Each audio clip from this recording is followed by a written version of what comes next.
그래서 말씀 선포해 주시겠습니다.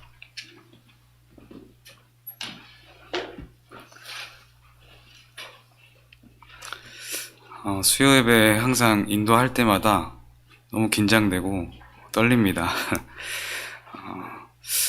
그래도 하나님의 말씀이 선포되는 시간이고 또 하나님께서 그렇게 하실 줄 믿고 말씀을 전하도록 하겠습니다.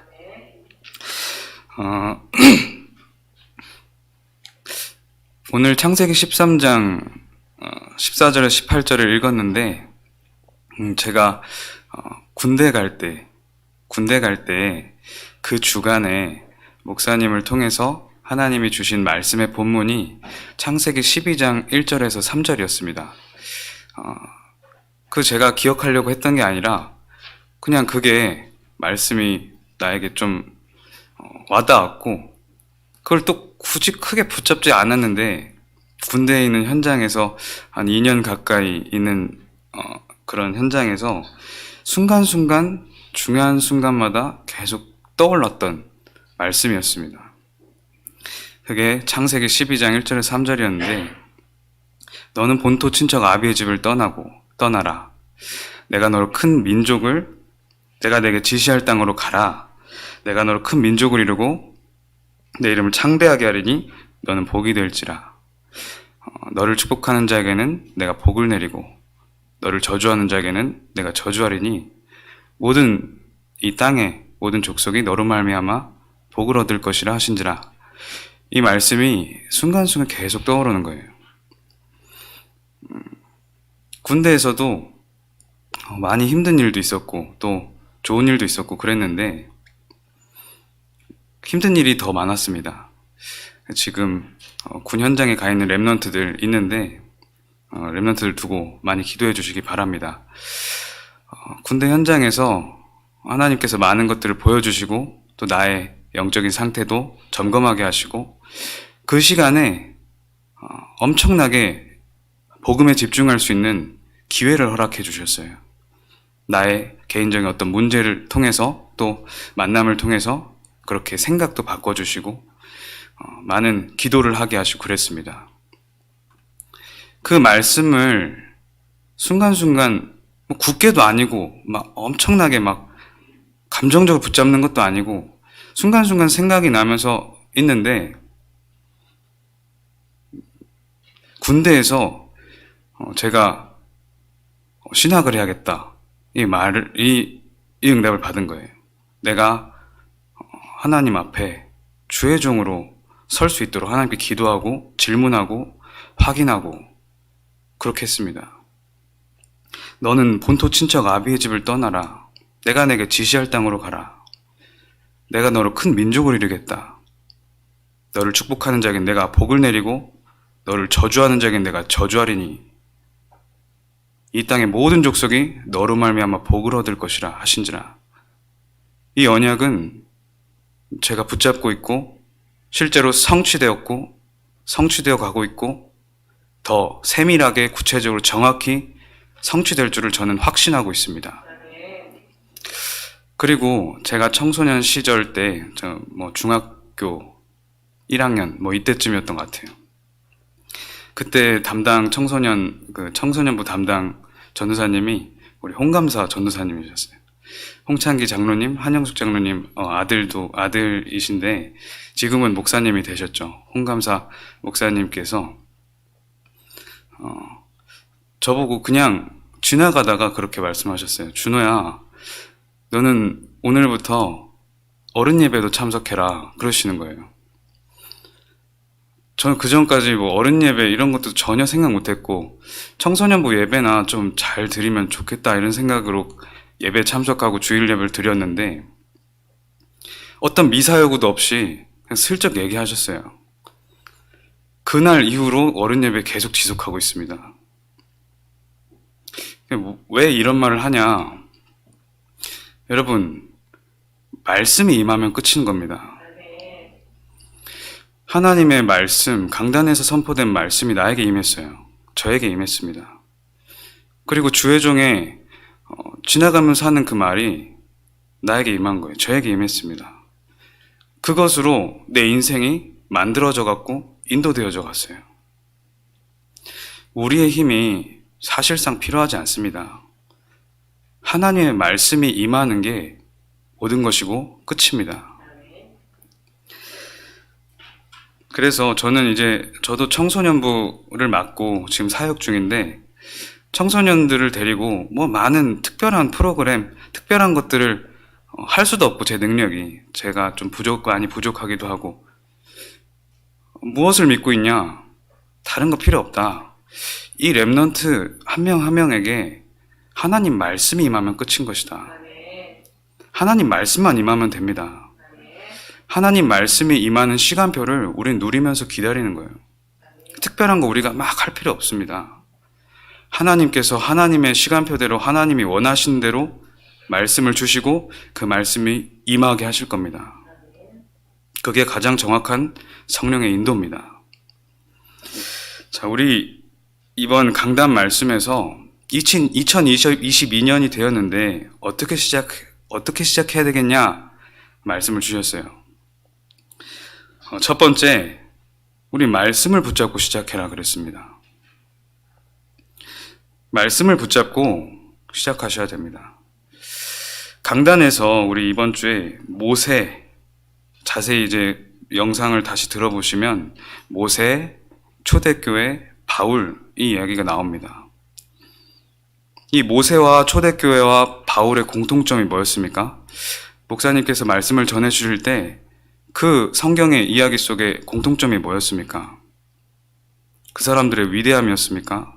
그 사람들의 특별한 노력이었습니까? 그게 전혀 아닙니다. 다 말씀이 임한 겁니다. 여러분들, 나에게 말씀이 임하도록 기도하시기 바랍니다. 말씀 우리가 우리의 감정대로 막 붙잡는다고 해서 붙잡혀지는 게 아니에요. 마음에 드는 말씀 딱 붙잡고, 마음에 드는 말씀 그냥 내가 가지고, 그거 붙잡고 막 하고, 렘넌트를 막 주입하고, 그게 아닙니다. 물론 그런 것도 필요하겠지만, 진짜 응답은 진짜 하나님께서 나에게 말씀을 주시고, 그 말씀이 나에게 임하는 것입니다. 제가 긴장을 하면 콧물이 나와서 또 콧물이 나오기 시작하는데, 어쨌든 말씀이 임해야 됩니다. 말씀이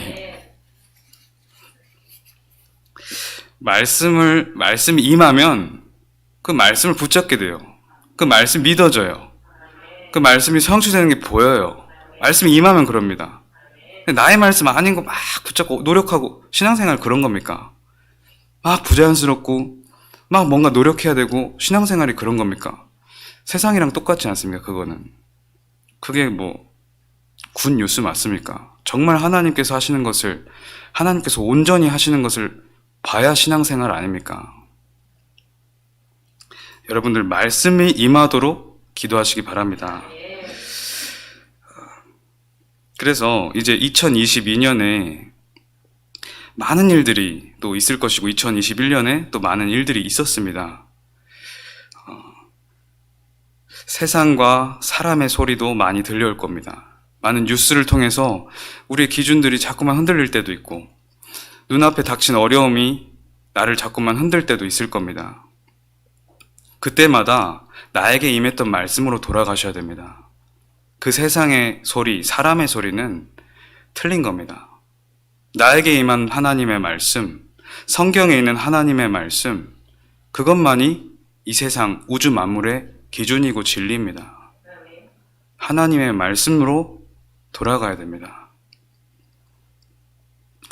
자, 두 번째, 말씀을 붙잡고 시작했으면 두 번째, 믿음으로 시작해라 그러셨습니다. 우리에게는 신앙생활을 할지라도, 하나님을 믿는 자녀들일지라도 어려움과 사건과 위기 자꾸만 찾아옵니다. 그때 우리는 믿음을 붙잡는 겁니다. 그때 믿음을 선택하는 거예요.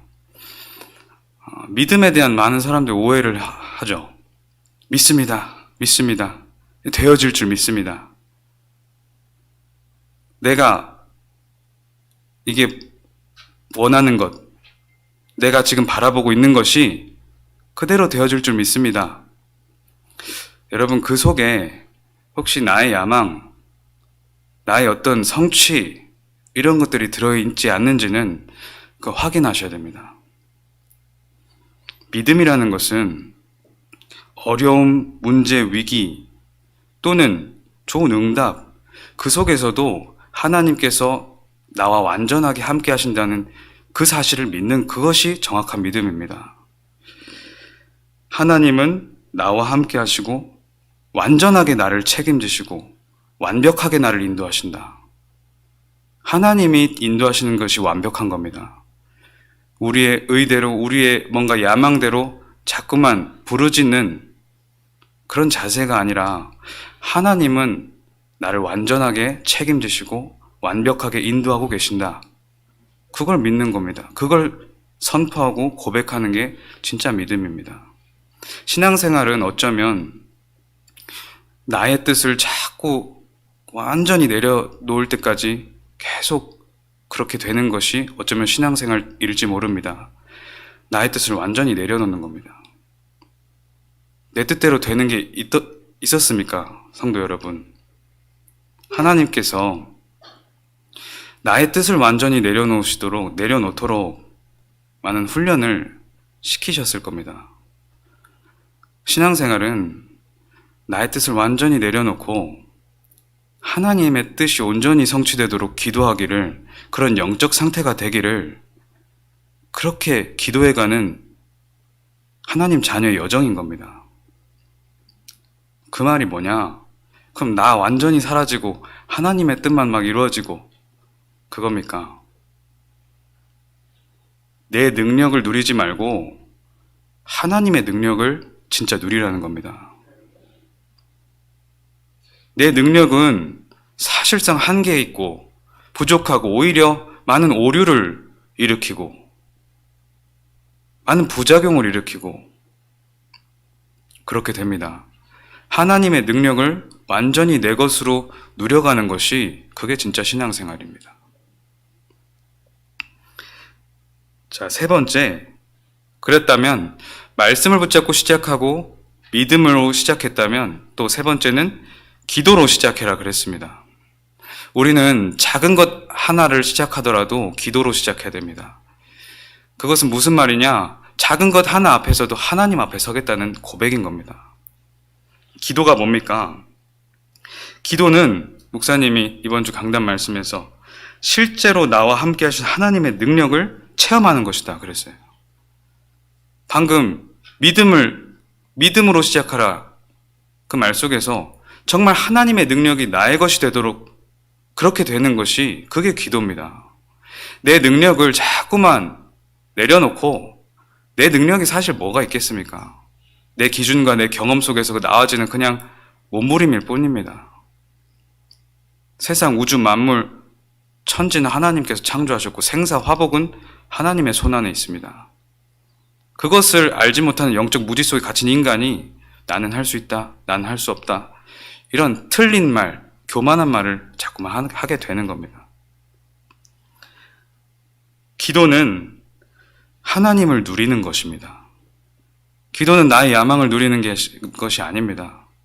성삼위 하나님 보호자의 축복을 진짜 누리는 것이 기도입니다. 기도는 내가 하나님과 맞아지는 것이 기도입니다. 하나님과 내가 정말 점점 더 일치되어 가는 것이 기도의 집중입니다. 기도는 복음의 평안함, 복음으로부터 오는 평안함과 감사, 진정한 확신을 누리는 것이 그게 기도입니다. 기도하는 사람은 그래서 다릅니다. 이번 주에 말씀하셨듯이 기도하는 사람은 다르다 그랬어요. 기도하는 사람은 눈을 쳐다보면 달라요. 진짜 다릅니다. 기도하는 사람 다릅니다. 말하는 것도 다르고 생각하는 것도 다르고 선택하는 것도 다릅니다. 기도하는 사람들은 뭔가 다른 게 있습니다. 여러분, 그래서 기도를 회복하시기 바랍니다. 자, 이제 본론 내용인데, 본론의 내용은 여러분들이 스스로 주보를 천천히 깊이 읽으시면 됩니다. 각자에게 하나님께서 주시는 말씀이 있고 말씀이 임하게 하실 것이기 때문에 이 주보 얼마나 우리 너무 친절하고 잘 나와 있지 않습니까? 주보만 읽어도 응답이 확인되고 진짜 깊은 묵상이 되어집니다. 그렇게 시작하시기 바랍니다. 자, 첫 번째, 불신앙부터 버리라 그랬습니다. 우리는 불신자들은 말할 것도 없고 우리 성도들, 우리 신자들 다 나 중심으로 각인되어 있습니다. 여러분, 우리 교회에 와서 성도들이랑 대화할 때 큰 기대하시면 안 됩니다. 개인적으로 얘기하면 나 중심이구나. 이게 보여져요. 좀 덜 하겠죠, 뭐. 나 중심 다 각인되어 있습니다. 또 물질 중심으로 뿌리 내려져 있어요. 순간순간 물질에 속지 않습니까? 자꾸만 우리는 물질에 속기도 하고 우리는 그러고 싶지 않은데 그렇게 끌려갈 때가 참 많습니다. 또 성공 중심이 우리의 체질이 되어 있어요. 말로는 절대 그렇게 말 안 합니다. 하나님 영광을 위해서 하겠다. 응답을 주시면 하나님께 다 드리겠다 막 이래요. 근데 우리 속에 정말 성공 중심이 깊이 체질이 되어 있어요. 결정적인 순간마다 나오지 않습니까? 그것 때문에 갈등하고 그것 때문에 눈물 흘리지 않습니까? 여러분, 그 불신앙을 버리라는 겁니다.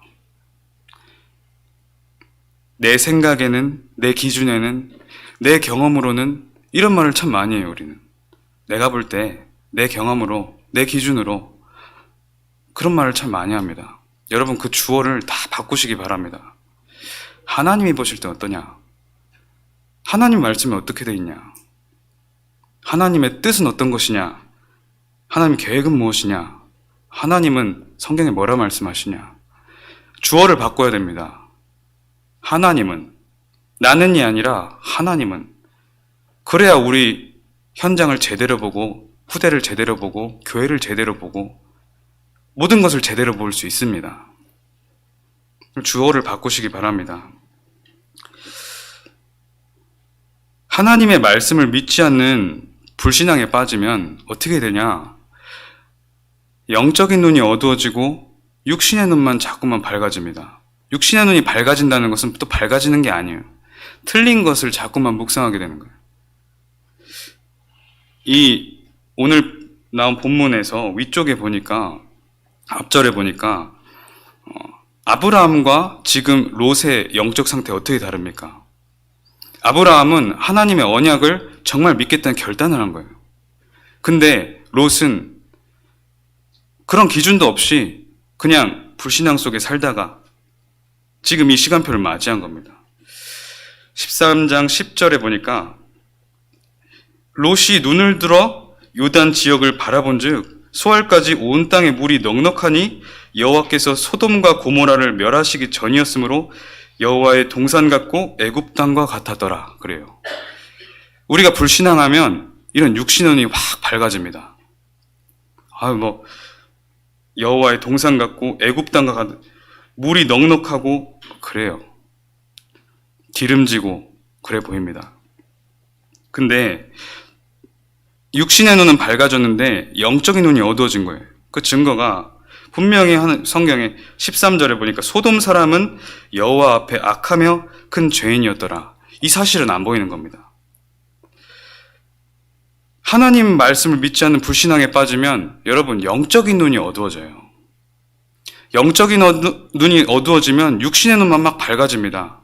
육신의 눈이 밝아지면 나 중심, 물질 중심, 성공 중심의 각인 뿌리 체질이 자꾸만 더 깊어지고 그것으로 자꾸만 나를 채워가고 그거 기준으로 생각하기 때문에 염려 속에 빠질 수밖에 없고 인본주의 쓸 수밖에 없고 사단이 공격할 수 있는 틈을 계속해서 벌려주는 겁니다.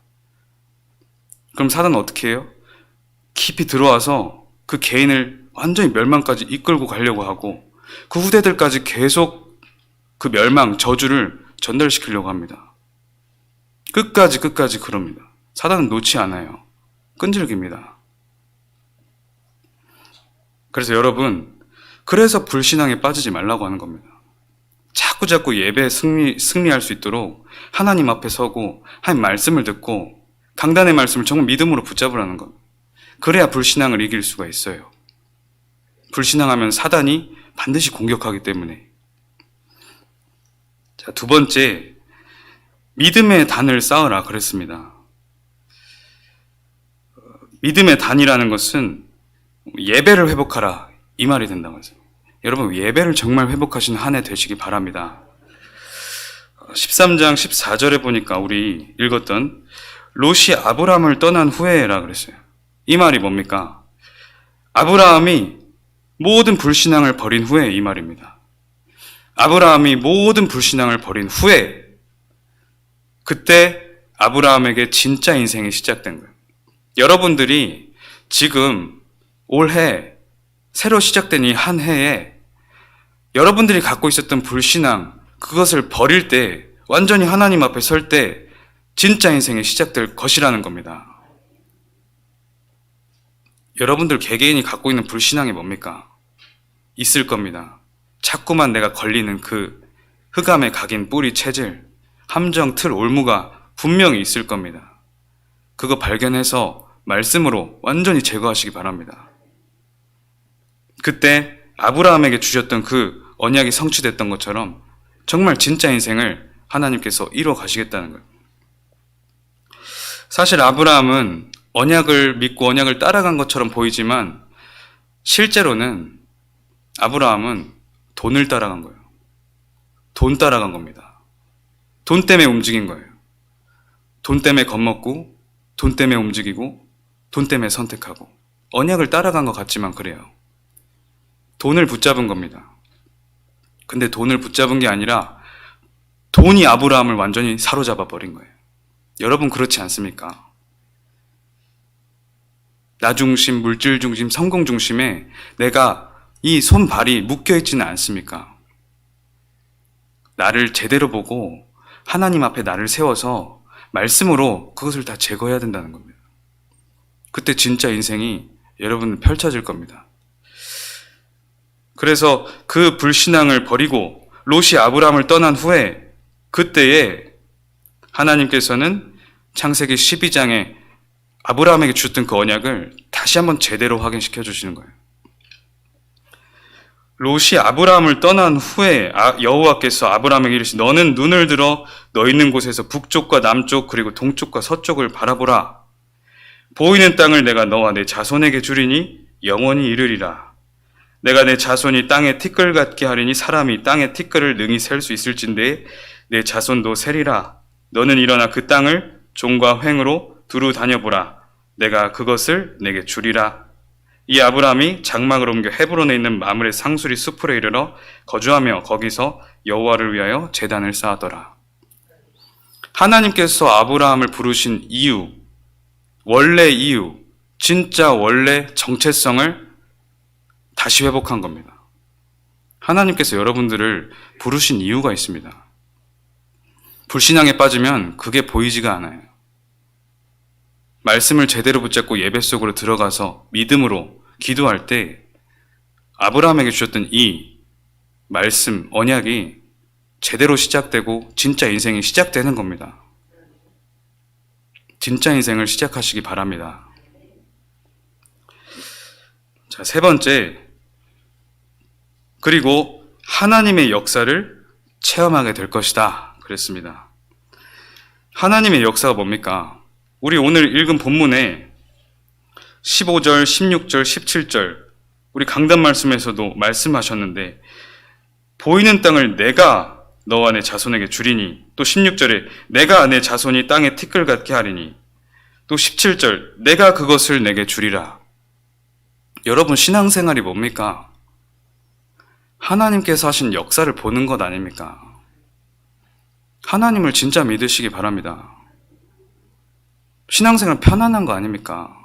평안한 거 아닙니까? 하나님 말씀을 정말 붙잡고 그것을 믿음으로 가지고 기도로 누리면 하나님께서 내가라고 하는 하나님께서 직접 하신다는 것 아닙니까? 근데 우리는 내가 막 야망에 차가지고 말씀 내가 그냥 기분 좋은 거 하나 붙잡아서 막 해가지고 그거 하다가 안 되면 낙심하고. 아닙니다. 하나님이 나에게 주시는 말씀, 나에게 임한 말씀, 그거 찾을 때까지 하나님 앞에 예배드리고 묵상하고 깊이 집중하는 거예요. 그거 가지고 24 기도 속으로 들어가서 늘 현장 속에서 믿음을 선택하고, 그러면서 복음을 누리는 가운데 하나님께서 응답의 문을 열어가시는 걸 보고 체험하고, 거기서 또 증인으로 서고, 또 만나지는 모든 사람들에게 복음을 증거하고, 성령의 역사를 눈으로 보는 겁니다. 그 진짜 순서를 회복하시기 바랍니다. 그래서 하나님의 말씀이면 된다고 하는 거예요. 하나님의 말씀이 임하면 끝났다는 거예요.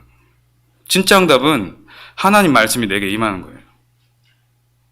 여러분, 말씀이 임한 그 예배 정말 체험하시고 누리시고 회복하시고 다시 한번 누리시길 바랍니다. 그래서 불신앙을 버리고 믿음의 역사를 체험해라 그랬습니다. 그러시면서 출애굽기 14장 13절 14절 모세를 말씀하셨어요. 모세가 지금 이스라엘 백성들을 가지고 출애굽하는 가운데 뒤에서는 애국 군대가 막 쫓아오고 앞에는 바다로 가로막혀 있어요. 그때 이스라엘 백성들은 막 불신앙하고 울부짖고 모세를 원망하고 하나님을 원망합니다. 우리는 그렇게 되면 안 됩니다. 우리는 그렇게 되면 안 됩니다.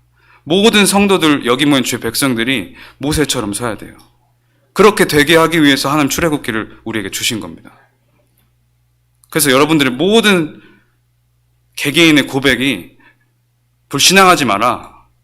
너희는 가만히 서서 오늘 여호와께서 우리를 위하여 행하실 구원을 보라. 나는 정확한 언약을 붙잡아 하나님이 나에게 주신 말씀, 나에게 임한 말씀 붙잡았고 그것을 믿음으로 기도하고 있으니 하나님께서 하실 것이다. 그렇게 하는 겁니다. 그거 가지고 기도할 때 생각하는 거 다르고 말하는 거 다르고 선택하는 거 다르다는 거예요. 그래서 그 힘이 있으면 어떻게 됩니까? 마지막 모든 사람과 소통하게 돼요. 그 힘을 가지고 모든 사람과 소통하게 됩니다. 어떤 미션을 주셨습니까? 만나면 다른 거 하지 마라 그랬어요. 만나면 다른 거 하지 말고 말씀 포럼 해라 그랬어요. 여러분, 말씀 포럼 말고 다른 거 하면 아무 소용도 없어요. 아무 쓰잘데기도 없습니다. 분쟁만 돼요, 분쟁만. 그리고 같이 뭔가 같은 뜻을 해가지고 막 가는 것처럼 보여도 그거 나중에 한계 옵니다. 나중에 또 틀렸다는 거 발견하고 또 돌아옵니다. 가장 정확하게 우리는 어떻게 사람을 만나야 되냐? 성도를 만나고 옆에 있는 정말 성도를 살려야 되냐? 만나면 다른 거 하지 말고 말씀 포럼해라. 하나님 말씀을 포럼해라. 하나님의 말씀이 나에게 어떻게 성취됐는지 포럼해라. 그래서 하나님 말씀 속에서 내가 붙잡아진 미션이 뭔지 그거 포럼해라. 그래서 그걸 가지고 성도들을 전달하고 후대들에게 전달해라. 그런 겁니다. 사람이 해야 될 말, 하나님 말씀밖에 없습니다. 하나님 말씀만 포럼하세요. 그래야 살아납니다. 또 두 번째 미션, 모든 사람을 이해해라. 모든 사람을 수용해라. 모든 사람을 초월해라. 그 앞에 나왔던 그 말씀을 우리가 지켜 행하면 이 힘이 옵니다. 우리는 애써 사람을 오해하려고 하는 뭔가가 탑재되어 있어요. 의심하고 불안해하고 틀리게 그래서 오해하고 그 오해가 반복되어져서 원망하고 그럽니다. 그 신앙생활 되겠습니까? 이 힘 가지고 모든 사람을 이해해라. 복음 가지고 그 사람 이해해라. 그래야 사단을 무릎 꿇게 만들 수 있습니다. 그리고 수용해라. 그 사람을 품어라. 미션입니다. 품어라. 근데 품기만 해서 됩니까? 품어서 똑같은 사람 될 겁니까? 아닙니다. 복음을 누리는 가운데 진짜 하나님 자녀된 자부심, 자긍심을 가지고 초월하는 거예요. 그 사람을 품을 수 있는 진짜 하나님의 자녀의 정체성을 가지고 초월하는 겁니다. 이 응답이 모든 성도들과 후대들에게 성취될 줄 믿습니다. 결론적으로 다시 한번 우리는 목사님을 통해서 하나님께서 주셨던 미션처럼 언약의 말씀을 붙잡고 시작해야 됩니다. 하나님 말씀이 나에게 임하도록 기도하시기 바랍니다. 그 언약의 말씀을 붙잡고 늘 믿음 고백하는 겁니다. 하나님 나에게 이 말씀을 주셨으니 이 말씀대로 성취될 줄 믿습니다. 하나님 약속하신 거 가지고 기도하면 하나님도 어쩔 수가 없어요. 이번 올해 주신 말씀 뭡니까? 이전 성전의 영광보다 나중의 영광이 크리라. 내가 내게 평강을 주리라. 만군의 여호와의 말이니라. 그래서 더 큰 응답을 주시겠다는 거예요. 여러분들에게 평강을 주시겠다는 거예요. 그 약속 붙잡고 기도하시란 말입니다. 그럼 하나님이 주시게 돼 있습니다. 불신앙을 버리고 정말 믿음 가지고 시작해라. 마지막으로 이제부터 그래서 그 내용을 가지고 기도의 단을 쌓아라. 그런 겁니다. 여러분, 한 해 동안 이 강단에서 선포되는 말씀 정말 붙잡고 이게 삶의 기준입니다. 하나님께서 목사님 괜히 세우신 게 아니에요. 정말 말씀 성취의 모든 주의 백성들이 주역으로 말씀 성취의 정말 증인으로 서게 될 줄 믿습니다. 기도하겠습니다. 하나님 아버지 감사합니다. 우리가 정말 언약의 말씀 붙잡을 수 있도록 모든 성도들에게 말씀이 임하게 하여 주시옵소서. 불신앙을 버리고 믿음으로 모든 것을 선택하게 하여 주시옵소서. 기도의 단을 쌓게 하여 주시옵소서. 예수 그리스도 이름으로 기도합니다. 아멘.